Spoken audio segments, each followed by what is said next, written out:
Summary of payments and anti-bullying schedule. Clarification sa dalawang commissioner. May 5, 2023, Amelia Docena decided to get 8,970 to the respondent. And get cash on May 18, 2023, 8,970, almost 1 year din. July 14, 2023, Nendel Hans Abella and Maria Joyce Elseno ko, mga commissioner sa Cebu, nag-decide ng half year na payment, which is 47,555.95.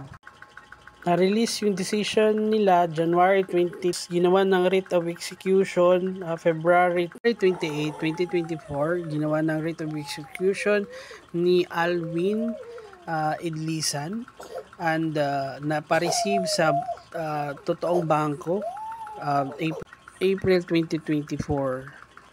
Ginawan daw ng order to release ng ibang amount sa bangko. Yun daw ginagawa nila. Sabi ni Gwen Camiling Uy, at makikipag-usap lang sila sa lawyer. Salamat po din after 535 days after filing the case. Salamat kay Consular Ian sa mga tumulong. Salamat na nakipag-cooperate. Ang tanong ko po sa dalawang commissioner na taga Cebu, ang 8,970 na decision ni Amelia Docena, part pa ng decision nyo po sa 47,555.95 or subscribe. Thank you for watching.